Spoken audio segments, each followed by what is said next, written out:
In questo video, come avete già capito dal titolo, parlerò di alimentazione. Ma prima lasciate un like sulla fiducia e se non l'avete fatto ancora iscrivetevi al canale perché YouTube mi dice che solo il 30% di quelli che seguono il canale sono iscritti. Dai, ora mando la sigla, nel frattempo iscrivetevi e poi ci vediamo dopo.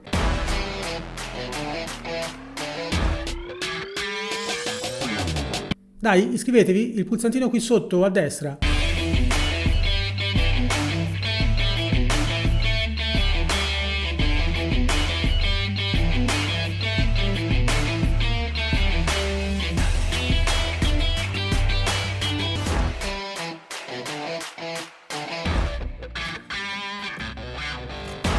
È stato fatto uno studio al Politecnico di Torino da parte di una ricercatrice, la dottoressa Emanuela Valle, su cosa comporta al cavallo mangiare dalle reti. In sostanza la ricerca mirava a determinare se mangiare ad una altezza diversa rispetto a quella del suolo poteva in qualche maniera recare un qualsiasi tipo di danno al cavallo. Sappiamo che ogni volta che l'uomo si inserisce a gamba tesa in un ambiente, circostanza o schema e abitudine creata da madre natura, sono più le volte che reca danni che quella in cui riesce a migliorare la situazione. Perciò ben venga uno studio come questo che ci chiarisce cosa può comportare un sistema di somministrazione del fieno di questo tipo. Sappiamo bene, ne ho già parlato in un altro video, che il cavallo è molto soggetto a soffrire di gastriti, le quali portano ad una miriade di problemi, tra i quali il più conosciuto e temuto è la colica. Problema che può portare anche alla morte del cavallo o alla necessità di operarlo in clinica sostenendo dei costi molto importanti. Anche su questo ci ho già fatto un video, magari andatevelo a recuperare qui sul canale da qualche parte. Ma torniamo alle reti. Sappiamo per certo che il cavallo non dovrebbe stare per più di 4-6 ore senza mangiare e che a mano che si eccede questo limite la probabilità che insorgano gastriti diventa sempre più grande. È per questo che sono state inventate le reti slow feeder, che altro non sono che delle reti dove all'interno viene messa la razione del fieno e dai buchi delle quali il cavallo spelluzzica un poco alla volta il suo fieno. Mangiando in questo modo il cavallo si ciba del fieno ad una velocità paragonabile a quella con cui si ciba dell'erba. Questo crea enormi vantaggi per il cavallo, tra i quali, ad esempio, che mangiando più lentamente aumenta la quantità di saliva generata e quindi ingerita per chilo di fieno e la saliva aiuta a digerire il fieno diluendo anche i succhi gastrici, rendendoli meno aggressivi con le pareti dello stomaco. Il cavallo, spesso confinato da solo e per lunghissime giornate in box, mangiando dalle reti si stressa meno perché ha qualcosa da fare a cui dedicarsi. Inoltre sappiamo che l'intestino del cavallo è molto lungo, dai 25 ai 35 metri, ed il fieno ingerito lo percorre grazie ad un movimento chiamato peristalsi intestinale.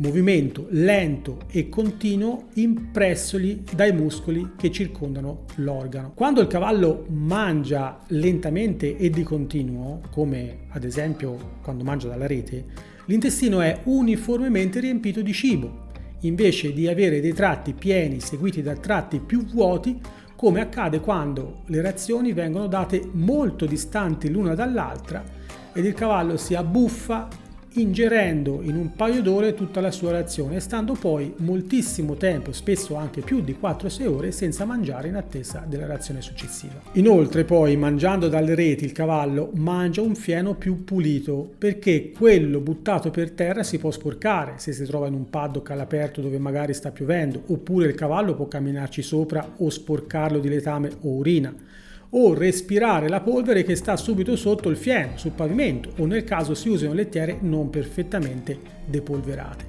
Infine, durante la procedura di imballaggio del fieno nelle reti, l'operatore che se ne occupa è obbligato a togliere tutto lo sporco che purtroppo a volte viene pressato insieme al fieno e poi ritrovato nelle presse o nelle rotoballe. Non sto scherzando. Chi di voi non ha mai trovato qualche corpo estraneo nel fieno me lo scriva nei commenti. E non è sempre colpa del contadino, a volte può essere che il campo da cui è stato fatto il fieno era vicino ad un rio o fosso che è esondato ed ha lasciato qualche oggetto indesiderato nell'erba come lattine, sacchetti, pezzi di carta ed altre schifezze che poi vengono ranghinate e pressate insieme a tutto il fieno di quel campo. In sostanza, le reti sono un toccasana per il cavallo, ma molte scuderie si rifiutano di usarle dietro la scusa che i cavalli si possono fare male. Ma in realtà è solo perché portano via più tempo rispetto a prendere 2 forcate di fieno e buttarle nei box e paddock. Riempire una rete richiede immediatamente da un operatore veloce e esperto circa 3 minuti. Un maneggio con 50 cavalli ne deve preparare almeno 100 al giorno per distribuire il fieno su 2 razioni e quindi possiamo affermare che circa 5 ore di tempo gli andrebbero via solo per la preparazione delle reti. Il tempo è denaro e quindi sapete voi già la risposta. Purtroppo questo accade anche in maneggi dove si spende 700 euro al mese e più, e qui tutto sommato quei 3 minuti in più per ogni soggetto dopo tutto potrebbero essere anche trovati vista la spesa. Ma questo è un altro punto, non fatemi entrare in questi discorsi, se no mi cadono quei pochi capelli che mi sono rimasti. Alla fine è sempre il cavallo che ci rimette. Comunque, andiamo avanti. Dicevamo che la ricercatrice Emanuela Valle ha fatto questo esperimento osservando 6 purosangue mentre mangiavano con il fieno a 3 altezze diverse. Col fieno buttato per terra, con la rete messa bassa all'altezza dei ginocchi a formare un angolo tra garrese e mandibola di circa 15 gradi e con la rete messa in alto a formare un angolo sempre di 15 gradi tra garrese e mandibola, ma questa volta con la testa sopra il garrese. L'osservazione mirava ad osservare i muscoli del collo ed i lunghi dorsali, che sono quei muscoli che corrono ai lati della spina dorsale per tutta la lunghezza della schiena, e stabilire se la postura del cavallo poteva influenzare le sue doti atletiche. Il risultato è stato che quando il cavallo mangia con la testa sopra il garrese, la contrazione continua e costante dei muscoli del collo e dei lunghi dorsali può determinare nel tempo un accorciamento rilevante di questi muscoli, con un impedimento più o meno importante nell'atleticità generale del cavallo e nella sua capacità di lavorare bene sotto la sella. Mentre quando il cavallo mangia con la rete all'altezza dei ginocchi non c'è praticamente nessuna differenza rilevante rispetto a quando mangia per terra. Alla fine dell'articolo ovviamente si fa comunque riferimento ai pericoli che ci possono essere quando si foraggia cavalli usando le reti, facendo riferimento agli incidenti che possono capitare al cavallo se una gamba o un ferro rimangono intrappolati nella rete stessa, ovviamente sconsigliando di mettere la rete all'altezza dei ginocchi e cercando quindi di incentivare l'utilizzo della rete a un'altezza superiore, ovviamente non superiore a, non in maniera tale che il cavallo mangi con la testa sopra il garrese. A questo punto vorrei però darvi un suggerimento. Prendetelo come consiglio, poi ognuno deve seguire la sua strada. I cavalli sono animali estremamente intelligenti e che sono arrivati fino ai giorni nostri perché sanno adattarsi ad ogni ambiente, clima o circostanza. Usare le reti per foraggiarli è sicuramente un metodo molto migliore rispetto a quelli usati fino ad oggi, tant'è che è un metodo usato anche in numerose cliniche per nutrire i cavalli trattenuti in osservazione o dopo interventi anche importanti come appunto quello derivato da alcuni tipi di coliche. Ora, davvero se fosse un metodo non corretto o così pericoloso lo userebbero in una clinica dove vengono operati cavalli che costano anche svariate decine di migliaia di euro? Io credo di no. Allora, come possiamo mettere in sicurezza i nostri cavalli pur facendoli mangiare dalle reti? La risposta è semplice. Si tratta di usare dei sistemi di sgancio rapido che entrano in funzione quando il cavallo, per qualche motivo, tira sulla rete, come ad esempio nel caso che ci rimanga impigliato con un ferro, sempre se è ferrato, perché se non è ferrato è molto meno probabile che ci rimanga impigliato, a meno che non sfondi la rete facendoci un bel buco. La soluzione è usando dei semplici cordini. Usando dei semplici cordini possiamo fermare un moschettone al luogo dove appenderemo la rete. La rete verrà appesa al moschettone, il quale sarà legato con una cordicella della quale sapremo il carico di rottura.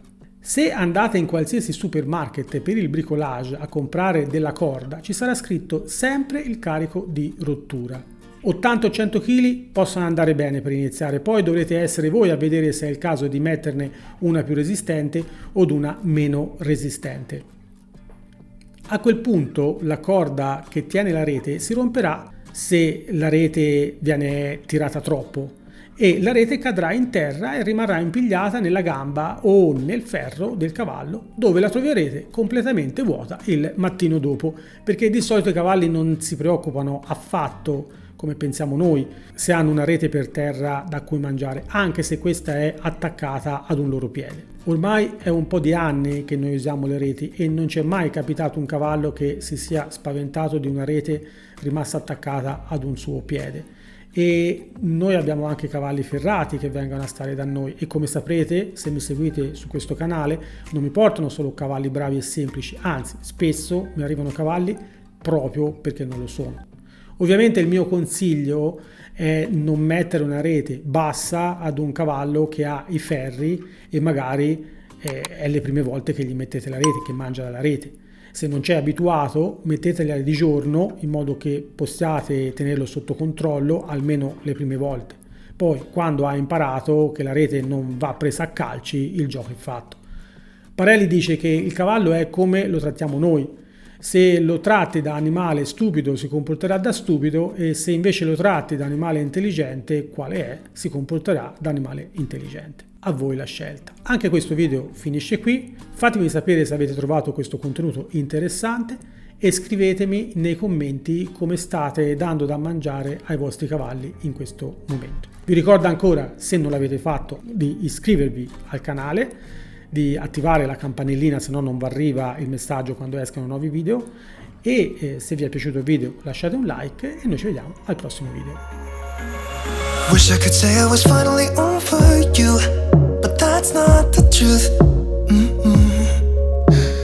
Everyone always keep falling in love again. The fuck's wrong with them? I don't understand. Maybe it will pass by, someone save me. For I pass out, I'm too lonely.